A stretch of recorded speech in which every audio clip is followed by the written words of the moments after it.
Student, তোমাদের সবাইকে স্বাগত জানাই আমার ইউটিউব চ্যানেলে।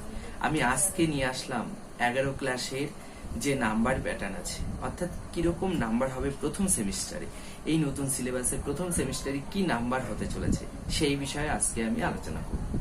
তাহলে প্রথমেই বলে রাখি, তোমাদের যে নাম্বার হবে প্রথম সেমিস্টারে, যে নাম্বার হবে সেখানে নাম্বার ফুল মার্ক থাকছে শুধুমাত্র 40 নাম্বারে লিখিত এক্সাম, যেইখানটায় তোমাদের মাল্টি চয়েস অর্থাৎ এমসিকিউ টাইপ প্রশ্ন থাকবে, শূন্যস্থান থাকবে, ম্যাচিং থাকতে পারে, এই ধরনের প্রশ্নগুলো দেবে। অর্থাৎ তোমাদের এক্সট্রা কিছু লিখে করতে হবে না, জাস্ট অপশন চুজ করো।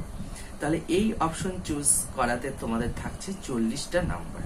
ঠিক আছে, 40 নাম্বারের এই যে তোমাদের মার্কস থাকছে, তার সাথে ইন্টারনাল অ্যাসেসমেন্ট থাকছে 10 নাম্বার, অর্থাৎ প্রজেক্ট তোমাদের থাকছে 10 নম্বরে।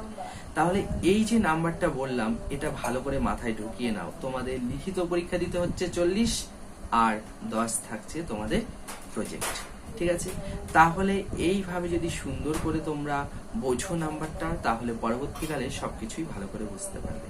এর পরের ভিডিওতে আমি আলোচনা করব তোমাদের শিক্ষা বিজ্ঞানের যে অধ্যায়গুলো আছে, সেই অধ্যায় ছোট ছোট ভাগ করে আমি আলোচনা করব। তোমাদের মেনলি দুটো গ্রুপ আছে, কিন্তু আমি দুটো গ্রুপ হিসাবে আলোচনা করব না, তোমাদের প্রত্যেকটা অধ্যায় ভেঙে দিয়ে বিস্তারিত আলোচনা করে দেবো। তারপরের ভিডিওতে আমি প্রজেক্ট সম্পর্কে আলোচনা করব, কিভাবে তোমরা প্রজেক্ট করবে সেই বিষয়ে আলোচনা করব। তাহলে দেখতে থাকো এবং আমাকে সাপোর্ট করো। ঠিক আছে।